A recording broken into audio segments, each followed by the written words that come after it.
할렐루야! 살아 역사하시는 하나님을 높여 찬양합니다. 이 아침 우리와 함께 동행하시고 우리 삶을 이끄시는 성령님을 의지하고 또한 말씀으로 충만케 채워주셔서 우리의 삶의 걸음걸이를 인도하실 주님을 믿음으로 바라봅니다. 함께 주를 의지하고 이 아침 시작하길 원합니다. 3월 18일 월요일 아침 예배 성삼위 하나님께 올려드립니다. 오늘 하나님의 말씀은 요한복음 15장 18절부터 27절까지입니다. 요한복음 15장 18절부터 27절까지입니다. 세상이 너희를 미워하면 너희보다 먼저 나를 미워한 줄을 알라. 너희가 세상에 속하였으면 세상이 자기의 것을 사랑할 것이나 너희는 세상에 속한 자가 아니요 도리어 내가 너희를 세상에서 택하였기 때문에 세상이 너희를 미워하느니라. 내가 너희에게 종이 주인보다 더 크지 못하다 한 말을 기억하라. 사람들이 나를 박해하였은즉 너희도 박해할 것이요 내 말을 지켰은즉 너희 말도 지킬 것이라. 그러나 사람들이 내 이름으로 말미암아 이 모든 일을 너희에게 하리니 이는 나를 보내신 이를 알지 못함이라. 내가 와서 그들에게 말하지 아니하였더라면 죄가 없으려니와 지금은 그 죄를 핑계할 수 없느니라. 나를 미워하는 자는 또 내 아버지를 미워하는 것이라. 내가 아무도 못할 일을 그들 중에서 하지 아니하였더라면 그들에게 죄가 없으려니와 지금은 그들이 나와 내 아버지를 보았고 또 미워하였도다. 그러나 이는 그들의 율법에 기록된 바 그들이 이유 없이 나를 미워하였다 한 말을 응하게 하려 함이라. 내가 아버지께로부터 너에게 보내 보혜사 곧 아버지께로부터 나오시는 진리의 성령이 오실 때 그가 나를 증언하실 것이요 너희도 처음부터 나와 함께 있었으므로 증언하리라. 아멘. 하나님의 말씀입니다. 예수님은 세상이 제자들을 미워하고 박해할 것이라고 미리 말씀하시죠. 그리고 그들을 준비시키심으로 위로하십니다. 세상이 그들을 박해하는 것은 자신을 보내신 이를 알지 못하기 때문이다 라고 말씀하세요. 또한 예수님은 아버지께서 보내실 성령님이 자신을 증언하실 것이라고 말씀하십니다. 오늘 본문은 마가의 다락방에 있었던 예수님의 고별 설교입니다. 14장부터 16장까지 그 내용을 담고 있는데요. 우리가 잘 알고 있듯이 요한복음 15장 전반부는 포도나무와 가지의 비유가 나옴으로써 우리가 어떠한 삶을 지향해야 되는지, 우리가 나무에 붙어 있는 삶을 살 때만이 열매를 맺는 아주 분명한 하나님과의 관계가 어떻게 설정되어야 되는지를 말하고 있는 본문에 이어서 오늘 15장 후반부에 성도들 상호 간의 마땅한 관계와 책임에 대해서 우리에게 교훈하고 있어요. 12절부터 17절에 제자들이 대한 세상의 핍박을 말씀하고 계시고 예수의 증거자로서 성령과 제자들의 역할에 대해서 말씀하고 계십니다. 먼저 예수님께서는 이 성도들이 이 땅에 사는 동안에 예수님 때문에 핍박을 당할 것이라고 이야기합니다. 그것은 결코 그냥 우연하게 벌어지는 것이 아니라 필연적으로 일어날 일이라 라고 말해요. 즉 세상이 성도들을 미워하고 핍박하는 것은 그들이 예수 그리스도를 미워하기 때문임을 분명히 가르쳐 주세요. 이 내용은 요한계시록 12장에도 명시되어 있습니다. 사탄이 주의 백성들, 특히 교회를 핍박하고 어렵게 하는 것은 바로 예수님을 자신의 능력으로 어떻게 할 수 없기에 예수님이 사랑하는 대상인 교회와 성도들을 핍박한다는 것을 요한계시록 12장도 명확하게 설명하고 있죠. 예수님과 세상은 서로 원수 관계에 있고, 즉 여기서 말하는 세상은 사단 마귀 권세가 주관하는 세상을 말합니다. 따라서 세상은 예수님을 미워함으로 그에 속한 성도들을 당연히 미워하고 핍박할 수밖에 없는 거예요. 예수님의 시선이 늘 성도들에게 있고 예수님의 시선이 늘 교회에 있기 때문에 사단이 예수님을 괴롭게 하는 방식은 예수님의 사랑의 대상을 핍박하고 어렵게 하는 것이다 라는 거예요. 저는 이 본문 말씀을 통해서 예수님께서 우리를 향하여 미안한 마음을 가지고 있는 것은 아닌가라는 생각이 듭니다. 제자들을 향하여, 남은 자들을 향하여, 또한 몸낸 교회들을 향하여 자신 때문에 핍박과 어려움을 받는 그 성도들을 향하여 다시 한번 이런 일들이 있을 것이라고 말씀하시면서 또한 이들이 핍박과 어려움 가운데 끝까지 믿음을 지킬 수 있도록 권면하시고 명령하시는 오늘의 본문의 말씀 통해서 우리 하나님의 마음을 함께 더 집중적으로 살펴보는 것이 중요하다는 것이죠. 그러므로 세상의 미움과 핍박을 받는다는 것이 우리가 주께 속하여 있다는 것에 대한 확증이라는 것을 우리가 기억하기 원합니다. 예수님께서 또한 이렇게 미리 말씀하시는 이유는 여러 가지 측면에서 우리가 생각할 수 있지만 우리의 문제는 이것이 언제 끝날지 모르고 왜 당하는지 모르기 때문에 더 큰 어려움을 겪습니다.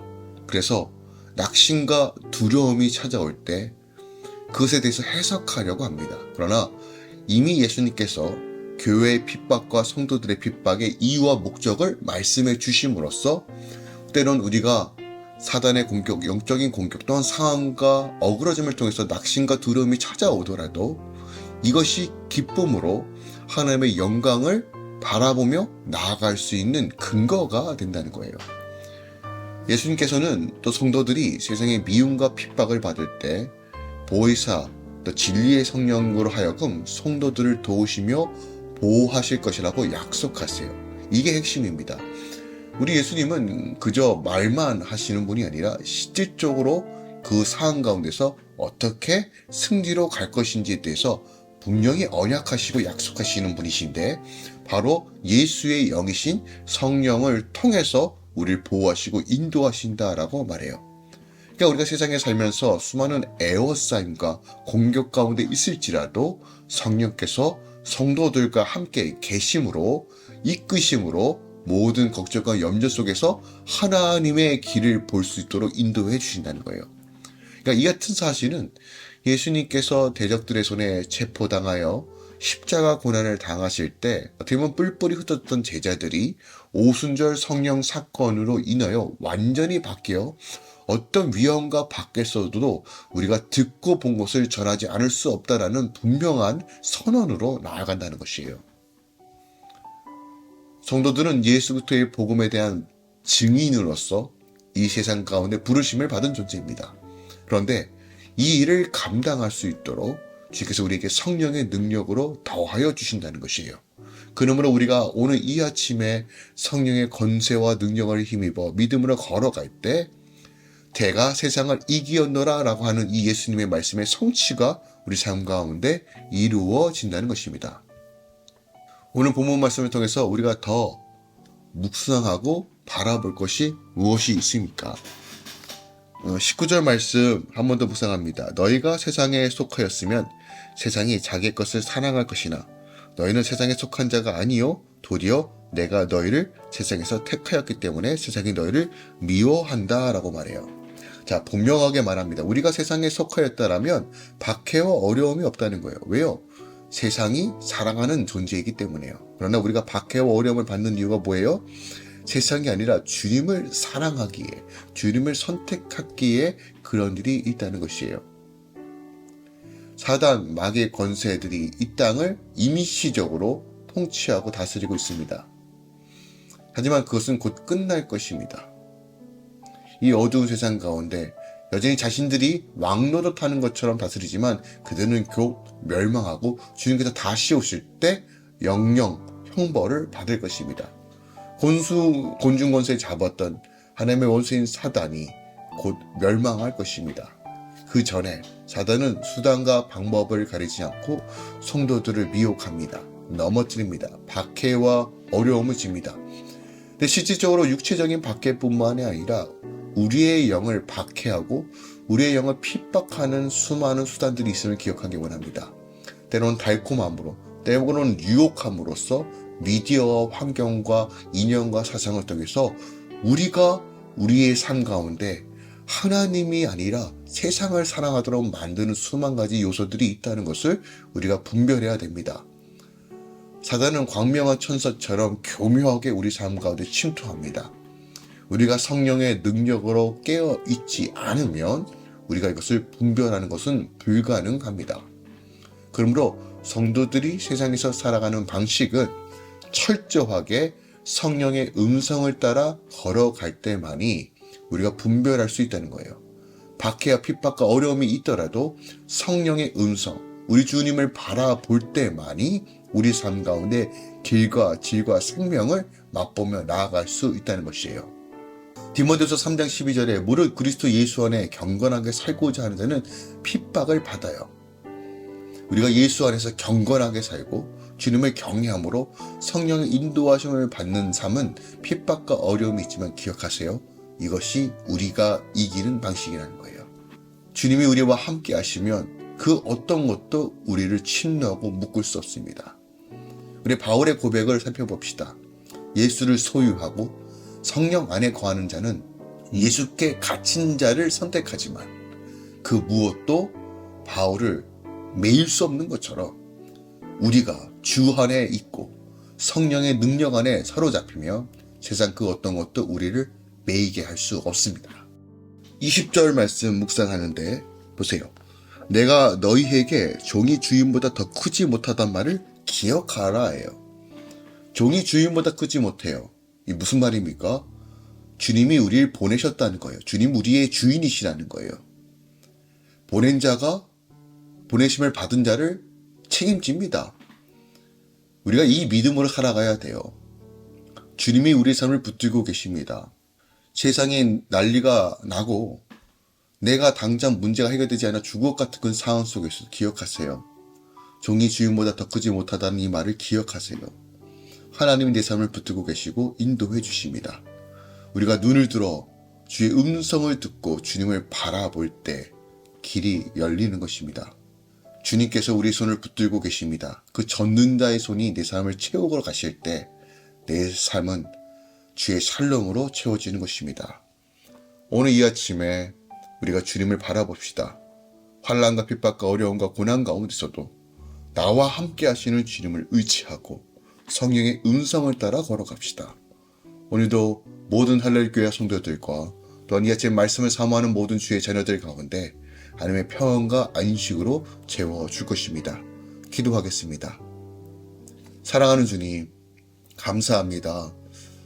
우리가 이 땅에 살아가면서 핍박과 어려움이 무엇인지 그 이유가 무엇인지를 가르쳐 주심에 감사합니다.